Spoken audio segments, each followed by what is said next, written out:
네, 이번 강의는 사도세자의 어머니죠. 영빈이 씨. 우리가 이 사도세자와 영조의 어떤 그런 뒤주에 관련된 이야기를 할 때, 정조, 그리고 해경홍 씨, 그리고 해경홍 씨의 아버지 홍봉안에 대해서는 많이들 알고 있는데, 바로 사도세자를 낳은 그런 영빈이 씨에 대해서는 잘 모르고 있습니다.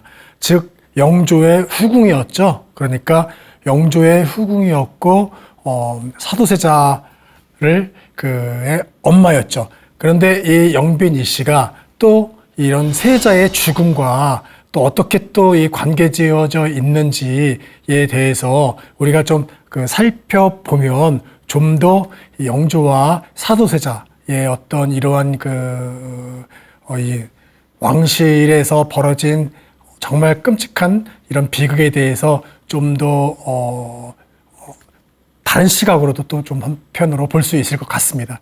자, 이런 먼저 어떤 처음에 이렇게 이제 사도세자의 비행이 공식화됐던 것, 이 사건은 또 어떤 사건이었냐면은 이 나경원이라는 자가 이 나경원이라는 이 사람이 이제 이 고변, 그러니까 이제 고발이죠.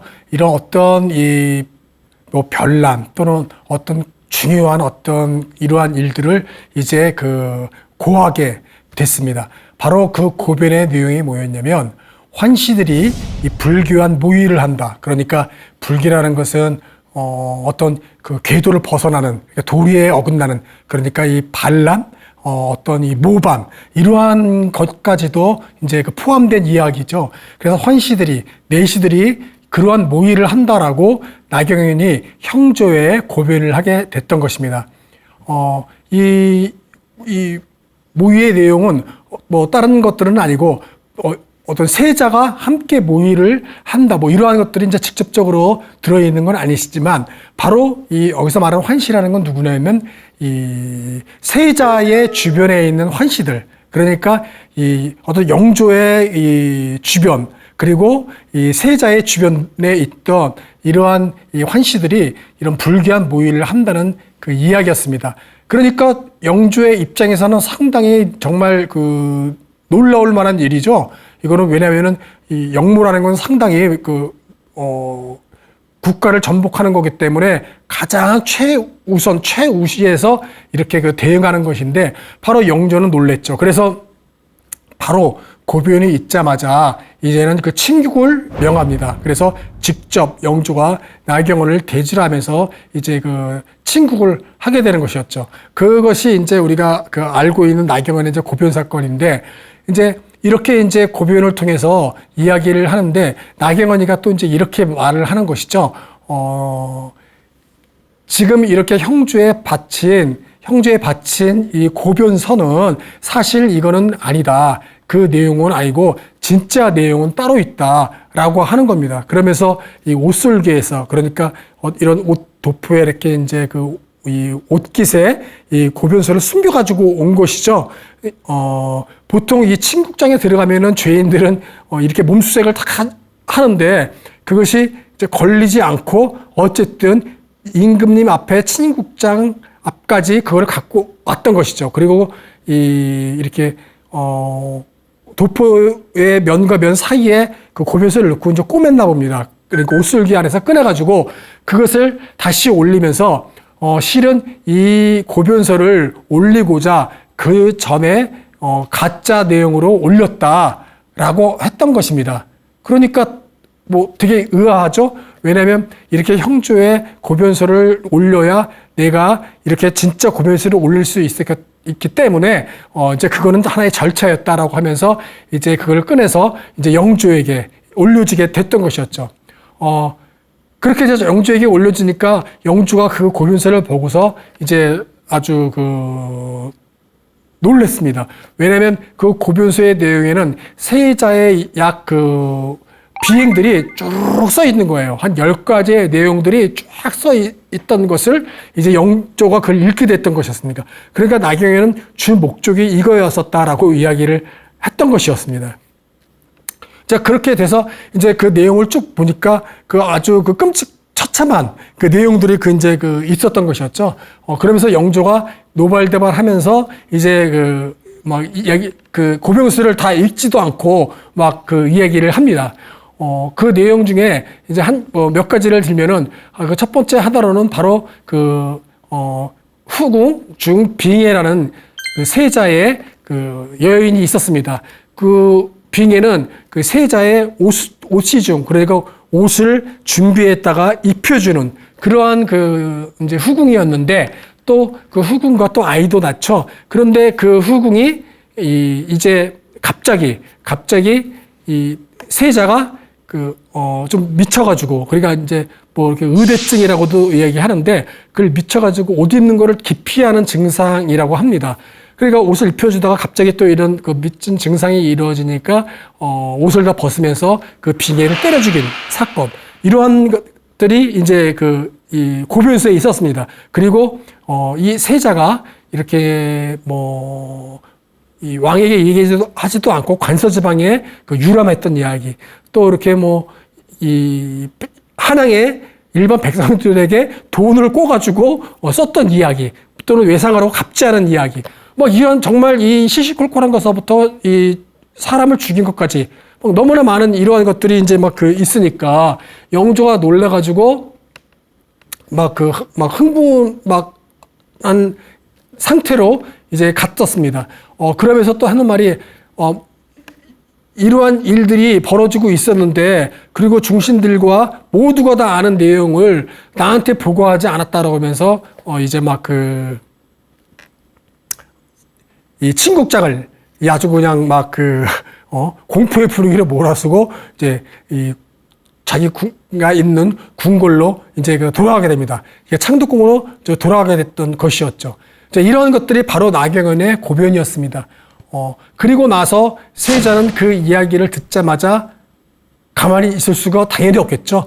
그래서 그 소식을 듣자마자 부랴부랴 바로 이제 창경궁 홍화문 밖에 나가서 이제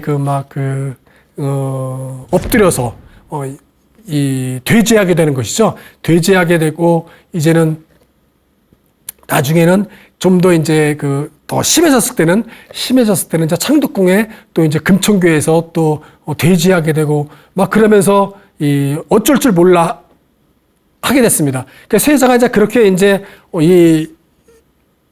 처하지게 되면서 이 세자는 나경원을 대질해 달라고 했습니다. 그러니까 직접 나를 만나게 해서 되게 묻게 해달라. 진짜 내가 무슨 그런 모의에 동참을 했고, 내가 이런 모반에 하려고 했던 사람이었는지에 대해서 이제 따지고 싶었던 거기에였죠. 사실 진실을 알고자 했을 겁니다. 그런데 영조가 그걸 받아들이지 않는 거죠. 이런 끔찍한 일들을 저질렀던 이러한 이 세자가 어떻게 이 대리청정을 하고 있는 기간에 이런 짓을 저질렀냐 하면서 이제는 나경원을 대질하겠다는 것을 못하게 합니다. 그리고 그날 밤에 나경원은 처형당합니다. 바로 죽이는 거죠. 그리고 나경원은 사실은 세자는 무고하다, 그래가 없는 죄를 뒤집어 씌웠다라고 하면서 자백을 합니다. 그리고 이제 나경원은 죽게 되는 것입니다. 이렇게 해서 나경원의 어떤 그러한 또 이제 사건이 이제 발생하게 되면서, 그러한 사건이 발생하게 되면서 이 세자는 더 이제는 아주 영조와 이 세자와 이런 불신, 이것들이 아주 더욱더 많이 이제 크게 생겨났던 것이었죠. 이번 이 사건은 뭐라고 그럴까요? 금주령을 어긴 거하고는 차원이 달라 이야기인 것이죠. 영조가 금주령을 시행하고 모두가 술을 못 먹겠는데 세자가 술을 먹음으로써 영조의 체면을 깎이게 하고, 이래서 이런 부자지간에 벌어진 일보다 이것은 어떤 왕과 세자 간의 이 문제였던 것이죠. 왜냐하면 모반을 했다라고 하는 그러한 어쨌든 간에 고변서로 이 형조에 제출됐고, 그것이 이제 자기가 그것은 진짜 고변서를 바치기 위한 하나의 쇼였다, 이런 식의 어떤 거였기 때문에 어쨌든 상당히 그 영조로는 놀랄만한 이런 그 일이었습니다. 그래서 이 보통 우리 그 지금의 그 학자들은 또 이렇게 이야기를 하시고 그때 당시에도 많은 대신들은 그 이야기를 했습니다. 무엇이라고 이야기를 했냐면은 나경원이라는 사람은 사실은 노론의 어떤 그런 그 형조판서의 이 겸종이었습니다. 그러니까 그 청직이었어요. 그러니까 이제 어떤 그런 그 하인 중에서 이런 그 중인도 아니고 하인도 아닌 그러한 이런 그 겸종으로서 청지기로서 이제 그 대감을 봐주던 사람이었는데 그 사람이 였고 노론의 어떤 그 대신에 이런 청지기였고 그리고 또 이 사람의 형은 누구였냐면은 또 그 궁궐에서 액정별감의 나상원이라는 사람이 형이었습니다. 그러니까 상당히 어떤 신분은 상당히 낮은 그러한 사람이었죠. 그런 신분이 낮은 사람이 형조에 이런 고변소를 올리고 또 이 고변소가 몸수색을 이렇게 했는지 안 했는지는 모르지만 그렇게 몸수색을 거쳤음에도 불구하고 진짜 고변소를 갖고 들어오기도 하고 뭐 이러한 것들 그리고 이 노론의 어떤 그런 그 집안에 있던 청직이었기 때문에 그 당시 이 노론은 이 국가에 있어서 아주 그 중요한 그 요직을 다 차지하고 있었던 것이었고 사도세자는 주로 또 남인 세력이 또 이렇게 지지하는 그런 그 세자였죠. 이렇게 이제 붕당적인 어떤 그 측면에서는 좀 갈라져 있는데 그러한데 이렇게 나경원이 고변소가 쉽게 궁궐까지 들어올 수 있었고 이러한 것들을 봤을 때는 분명히 이것은 그 당시에 배후가 있었다. 그 배후는 바로 이 소론이나 이 남인은 이제 노론을 이제 그 의심했던 것이었죠. 그리고 또 이 영조의 지지 기반 세력은 또 노론이었었죠. 그러니까 이러한 정치적인 이러한 그 관계 속에서 나경원이가 쉽게 고변소를 왕께까지 전달할 수 있었던 것이다라고 이제 이야기들을 합니다. 그리고 나서 나경원의 이런 고변소가 벌어지고 나서 뒤주에 갇히기 전이 21일 동안 이제 처분을 기다리는 겁니다. 그러니까 어떠한 처분을 이제 받을 준비를 하고 명을 기다리는데 그게 한 20일이었습니다. 그 대명 기간 동안에 이제 또 여러 가지 또 이제 사건이 생기면서 이제 뒤주에 갇히게 되는 것이죠. 이 세자 같은 경우는 이제는 이 창덕궁의 금천교에서 엎드려가지고 부복하고 이제 그 영주의 명을 기다립니다. 그것이 이제 20일이라는 기간 동안 이제 또 이루어지는 겁니다. 그러니까 상당히 어떤 긴장감과 팽배감이 이제 이 궁궐에 이제 있는 것이죠.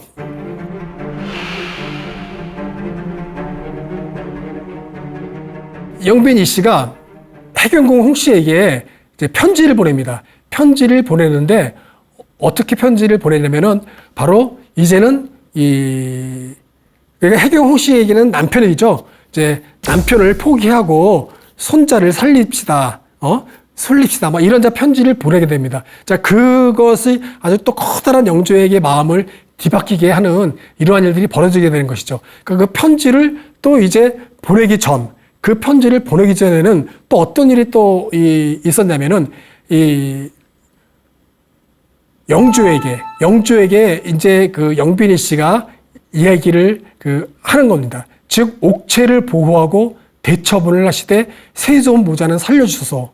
그러니까 이미 파다한 소문이 퍼졌던 것이었죠. 영조가 이 세자를 가만두지 않을 것이고 그 당시에 이 노론 세력들이 사도세자를 죽이려고 하고 있다는 것들은 이미 다 이제 막 그 소문이 났기 때문에 영빈이 씨도 이제는 더 이상은 자기의 아들을 살릴 수가 없다는 걸 알았던 것 같습니다. 그래서 자기의 손주를 이제는 살리려고 이제 이렇게 이제 영조에게 세손 모자는 그 회용과 이 정조는 살려달라고 이야기를 이제 하는 겁니다.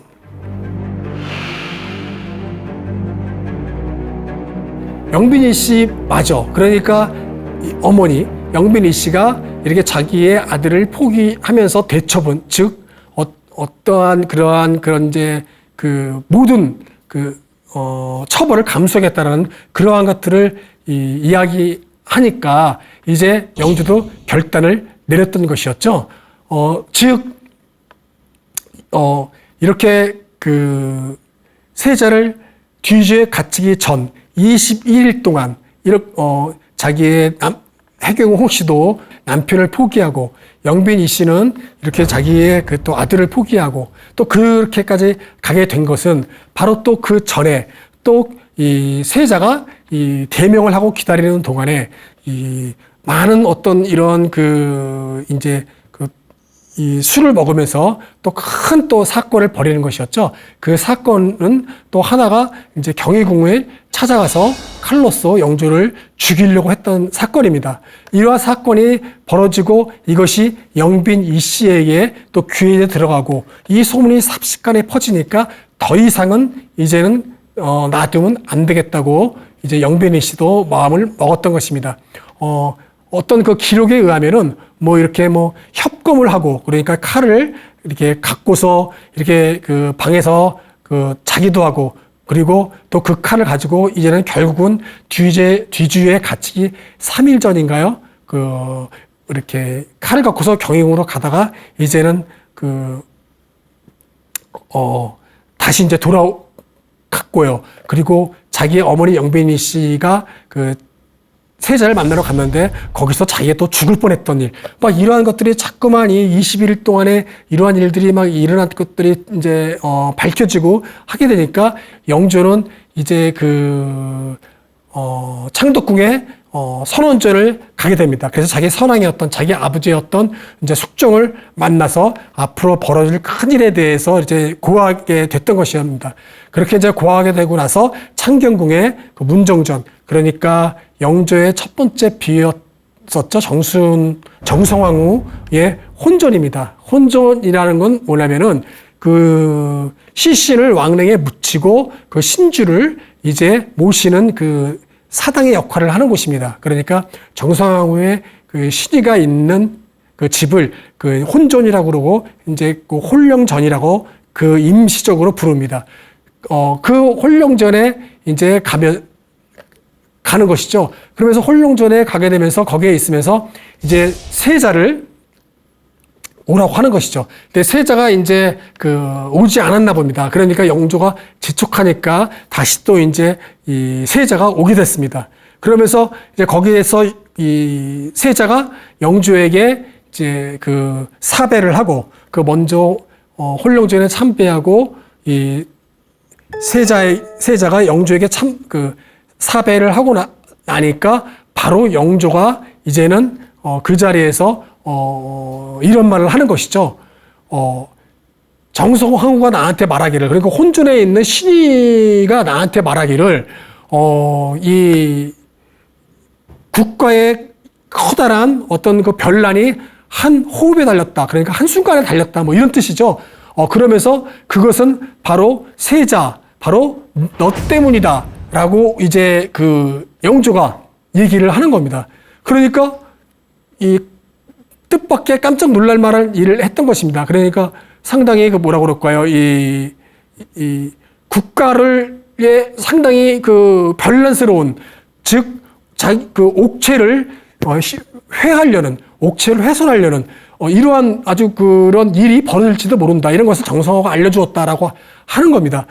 그러면서 세자에게 이제 칼을 던져주면서 자결을 하라고 하는 거죠. 그래서 자결하라고 명합니다. 그러니까 세자가 너무나 깜짝 놀라고 그 명을 거둬달라고 그러고 그걸 자기는 할 수가 없다라고 이제 막 울면서 명을 거둬달라고 이제 요청을 막 하는 것이죠.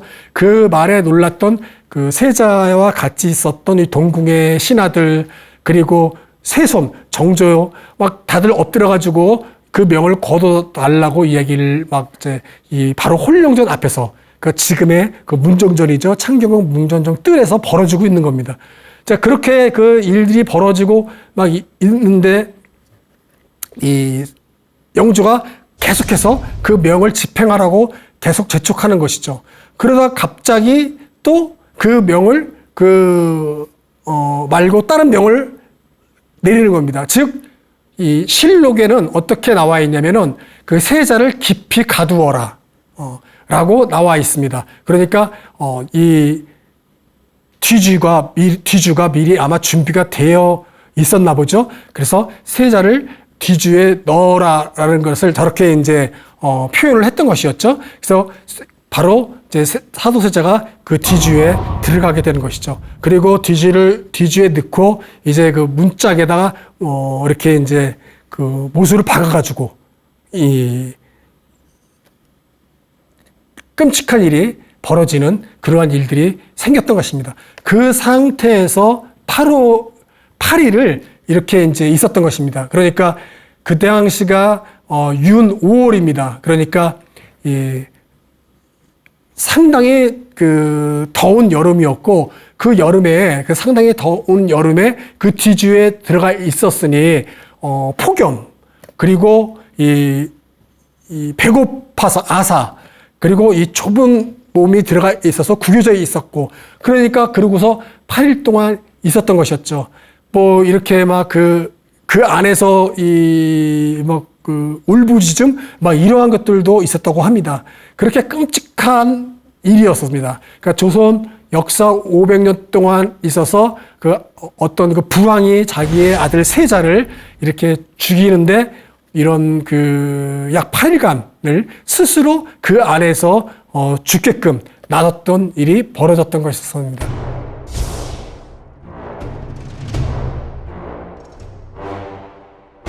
그날 뒤주에 바로 넣었었던 날, 그날 이제 이 영조는 세자를 그 폐세자 시키는 겁니다. 그래서 그리고 서인으로 이제 만들어 놨습니다. 그리고 뒤주에 갇혀 있는 동안 이제 반교문을 이제 그 발표합니다. 반교문이라는 건 뭐냐면 국가에 있어서 아주 어떤 중요한 일이 발생했을 때 이 백성들에게 널리 알리고자 하는 것이 이제 그 반교문입니다. 거기에 반교문을 폐사자를 시킨 그 내용을 담겨져 있던 것이었죠. 그 폐사자를 시켰던 그 내용에는 영변이 씨의 이제 그 고변 내용도 그 들어가 있습니다. 그러니까 영변이 씨가 여차해서 이 세자를 폐해달라고 하는 이야기. 그리고 또 이러한 비행들이 있었다는 이야기. 이러한 것들을 이제 그 담겨져 있습니다. 그런데 여기에 이제 담겨져 있는 내용 중에서는 이제 영변이 씨가 이랬다라고 하면서 영조가 발표하는 것이죠. 영변이 씨가 이랬다는 이야기는 어떤 것이 있냐면은 이 세자가 뭐 환관 그리고 뭐 궁녀 그리고 뭐 후궁 이러한 사람을 때려 죽이기도 하고 그래서 죽은 자가 100명이다. 약 100여 명이다. 이러한 그 기사들이 있습니다. 그리고 또 함부로 백성들에게 다가가지고 이렇게 이 재산을 빼앗았다. 뭐 이런 것들. 그러니까 사실 어머니가 친엄마가 과연 진짜 이러한 고변을 했는지는 모르겠지만 어쨌든 영조는 자기가 세자를 피하는 어떤 명분을 삼고자 또는 충분히 그 백성들을 이해시키고자 이렇게 그 폐세자 반교문의 그 이씨 고변의 내용을 담아가지고 반교문을 이제 그 발표를 했던 것이었죠. 그럼으로써 이제는 이 세자는 더 이상은 정말 뭐라고 그럴까요? 이렇게 그 회복할 수 있는 기회마저 완전히 잃게 된 것입니다. 그동안 과정에도 사실은 많은 그런 이 신하들과 또 여러 이런 이 동궁에 있던 세자와 함께 모셨던 신하들과 함께 계속해서 이제는 용수해 달라. 그리고 대명을 거둬달라.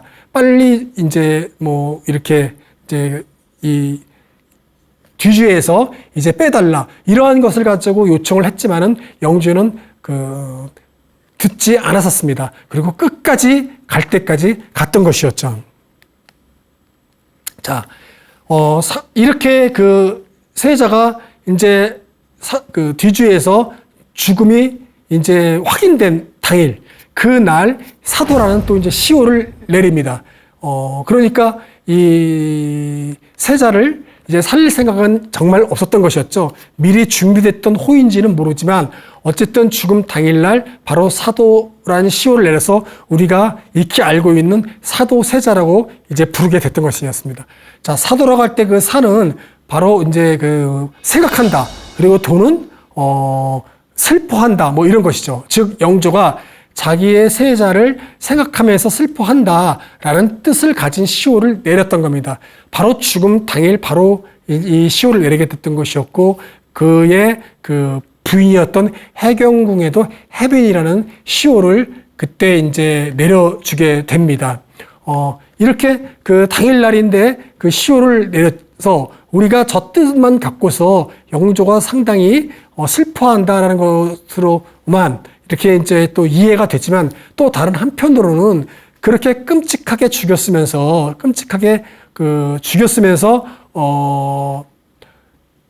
사도라는 호를 내린 것은 뭔가 좀 이상하다 하면서 다른 뜻도 아마 담아져 있는 것은 아닌가라고도 또 해석하기도 합니다.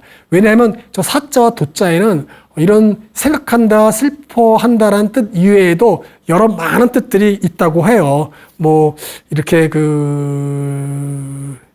잘못을 해서 죽은 사람 또는 중년에 되기 전에 죽은 사람 뭐 이럴 때 사자 도자도 이렇게 쓰기도 한다고 합니다. 그 영조가 정말로 이렇게 이 세자의 죽음을 슬퍼할 정도의 끔찍한 어떤 마음이 있었다면 아마 이렇게 뒤주에 죽는 것이 아닌 뭐 사약도 있고 또 여러 가지 어떤 이런 성리학에서 말하는 시신을 훼손시키지 않고 어떤 죽이는 고통스럽게 죽이지 않는 최소한의 어떤 이 고통 없이 방법들도 여러 가지 있었을 텐데 정말로 윤 5월달에 끔찍하게 죽음을 내렸던 것이었죠. 이런 뜻에서 이렇게 사도라는 것은 아마 다른 뜻으로 포함되어 있는 의미가 있을 것이다 라고도 또 우리가 그 얘기들을 합니다. 자, 이 사도세자의 묘지문이 1999년에 발견됐습니다. 최근이죠. 이런 묘지문에 발견되는데 그 묘지문에 바로 이 사도세자의 비행 그리고 방탕함 이러한 것들이 아주 기록이 되어 있는 거예요. 그러니까 이 묘지문이라고 그러는 건 뭐냐면은 이 사람이 죽었을 때 그 무덤에 그 사람의 행적을 적어서 같이 함께 매장하는 거죠. 그러니까 이 백자에 이렇게 사각형으로 생긴 백자에 이 면에다가 이제 그것을 새겨가지고 이제 넣습니다. 그러니까 이 사도세자는 묘지문은 5장의 사각판으로 해가지고 함께 묻었다고 그래요.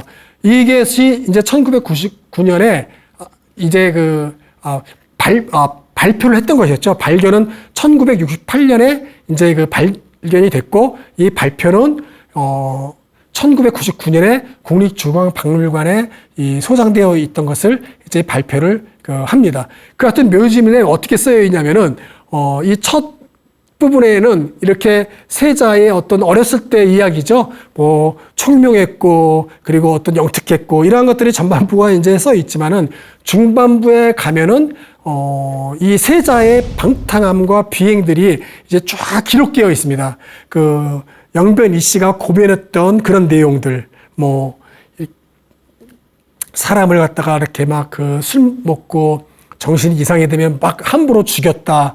그리고 또 이 궁궐의 여승 또는 뭐 기녀들을 들여와가지고 아주 음사스러운 일을 또 벌렸다. 그리고 어린 내간과 별감들을 같이 함께 방탕함을 즐겼다. 뭐 이런 내용들. 그러니까 상당히 뭐라고 그럴까요? 감춰주고 싶은 내용들을 드러내가지고 이 묘지문에 다 이렇게 써 있던 겁니다. 그러니까 이것을 내용을 봤을 때 그렇게 영조가 뭐라고 그럴까요? 이 부자지간의 어떤 그러한 이 슬픔도 있었겠지만 어떤 이런 정치적으로 세자를 정말로 매장시키는 이러한 것들도 아마 이 영조의 마음에 있었던 것은 아니었나라고 생각을 합니다. 그래서 이 사도라는 뜻만 보고서 영조가 아들에 대한 어떤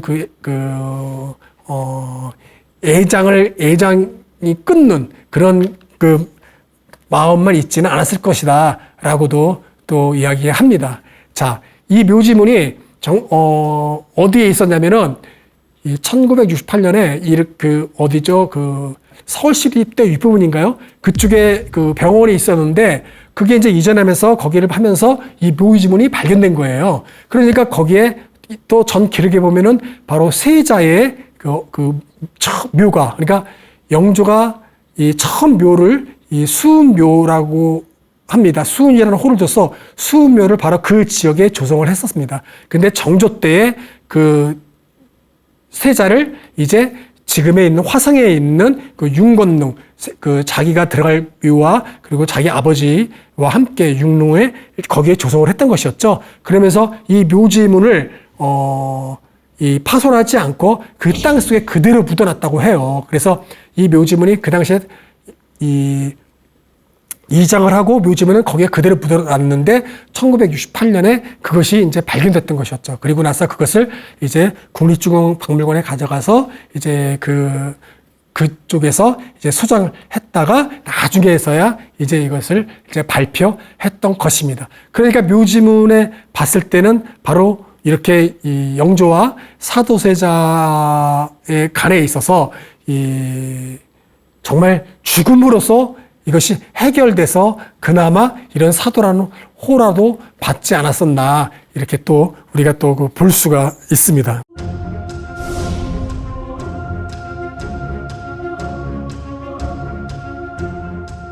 이렇게 영조 때는 이 자기의 아들을 그렇게 이제 뒤주에 갇히고 자기가 다시 왕권을 이제 강화시키고 그리고 이 노론들도 함께 국정을 이제 펼쳤다면 이제 그 다음 정조가 무사히 노론들의 어떤 위협 속에서도 살아남아가지고 이제 왕이 됐죠. 그래서 정조가 왕이 돼서 즉위하자마자 아버지의 묘를 이제는 이 경로궁으로 이제 격상시키는 겁니다. 제가 말했던 묘라는 건 사당을 얘기하는 겁니다. 그러니까 이 사당은 이제 어디 있었냐면은 바로 이 사도묘라고 그래가지고 지금의 서울 맹학교인가요? 종로구 쪽에 있었는데 그것을 이제 지금 어디로 옮기게 되냐면은 창경궁 앞에 있는 서울대학교 병원, 서울대학병원이 예전에는 조선시대 거기 함춘원이란 정원이었습니다. 그 함춘원이란 정원 앞에 이제 경모궁을 짓고 그거를 격상시켰던 것입니다. 그래서 이 사도묘의 묘자가 사당묘인데 그 사도묘를 이제는 이 궁으로서 한 단계 더 격상시켜서 여기에 창경궁 앞에 사당을 만들고 이 정조, 순조, 헌종, 철종 왕들이 이제 가서 거기에서 이제 배례를 하게 했던 것이었죠. 이렇게 지금 이 서울대학교 병원 안에 이 경모궁지가 지금도 남아 있습니다. 그래서 저 앞에 있는 건 함춘문인데 그 함춘문 뒤로 지금도 이 경모궁의 사당에 썼던 이런 계단의 석단들이 남아 있습니다. 그래서 이 해화동 쪽에서 들어가셔서 우측에 보면은 이렇게 현재 이 지가 이렇게 남아 있는 것이죠. 예전에는 그러니까 여기가 전부 다 이 하나의 언덕, 지금도 높이 있는 서울대병원이 지금 높은 지역에 있죠. 그 언덕이 함춘원이라는 정원이었고 거기가 나중에 이제 고종 때 1899년인가요? 그 고종 때에 고종이 이 사도 세자를 장종으로 추중합니다. 그러니까 왕으로 추중하는 거죠. 그리고 곧바로 장조의 황제, 그러니까 장종에서 장조로 또 올리고 또 황제로 올립니다. 나중에 이제 장종 황제로 올리는 거는 이제는 이 대한제국이 이제 선포되고 나서 고종이 황제가 되니까 황제까지 올리게 되죠. 그러니까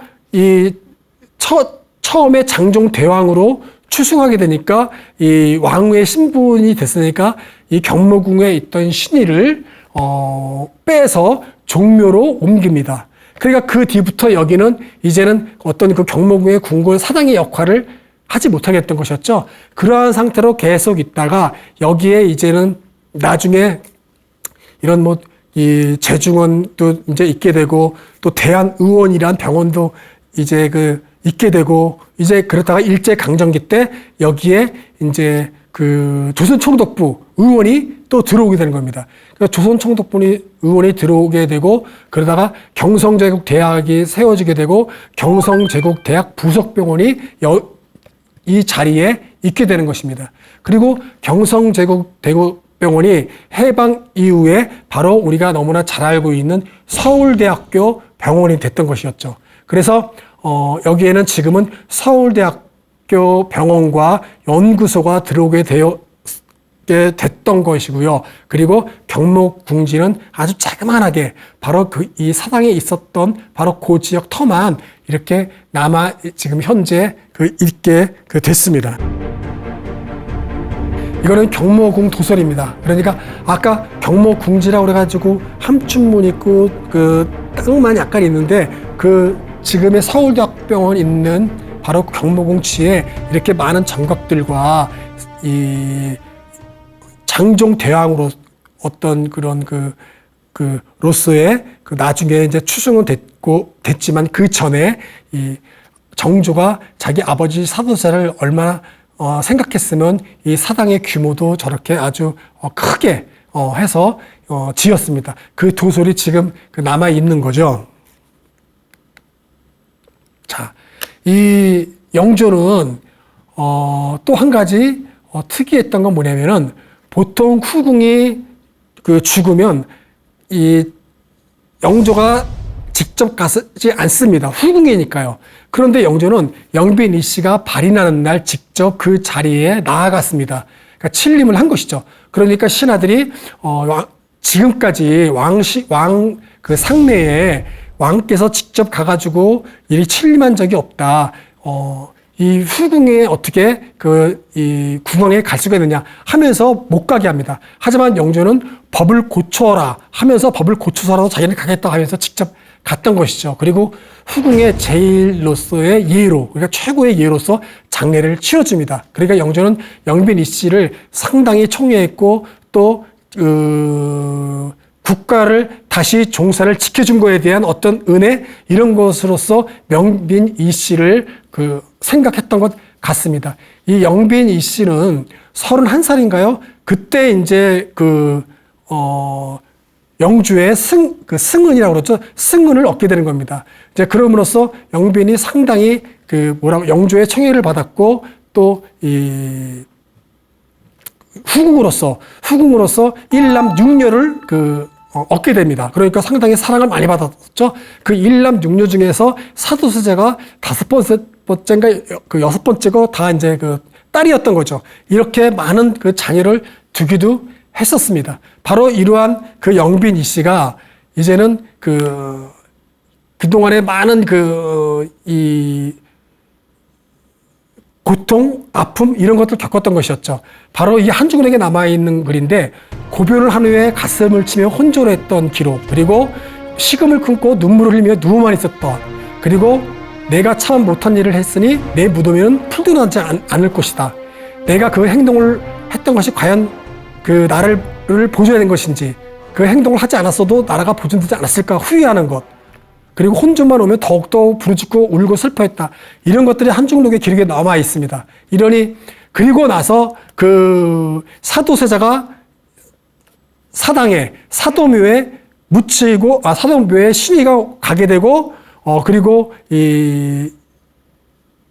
이제는 완성되고 났을 때 신의도 들어가고 났을 때 같은 달에 이 영변 이씨도 69살로 죽습니다. 그러니까 한중록에 나와 있던 저런 내용으로서 계속해서 이제 3년상을 마치고 이러고 이제 그 달에 같이 죽게 됐던 것이었죠. 그래서 그렇게 죽음을 맞고서 이제 한중록에 그 해경홍 씨가 기록에 영빈이 씨의 내용들이 담겨졌기 때문에 우리가 지금도 그 영빈이 씨의 그 애절했던 그 마음이 어찌했을지를 우리가 알고 있었던 것입니다. 그리고 영빈이 씨는 바로 이 선의궁이라는 그 사당으로 이제 들어가게 됩니다. 선의궁은 지금 청와대 앞에 있는 칠묘라고 불리는 지역이죠. 그쪽에 사당에 들어가서 그 신이가 그 모셔져 그 있습니다. 그 선의궁이 바로 이제 이러한 그 모습으로서 지금 이 궁정동에 지금 있는 것이지요. 그리고 수경원이라고 해서 이 서오릉에 지금 시신이 함께 그 모셔져 있습니다. 이렇게 영빈 이 씨가 어떤 자기의 친아들이었던 세자를 죽였자고 해서 죽은 건 아니지만 영주에게 큰 명분을 주었고 또 그 명분을 주고 자기는 이렇게 아주 애절한 어떤 고통스러운 마음으로써 그 사도세자가 3년상을 마치고 결국은 그 달에 그 죽었던 분이 바로 영빈 이 씨이기도 합니다. 네, 이것으로서 오늘 우리가 잘 알려지지 않았던 영빈 이 씨에 대해서 한번 그 살펴보았습니다. 네, 이거로 강의 마치도록 하겠습니다.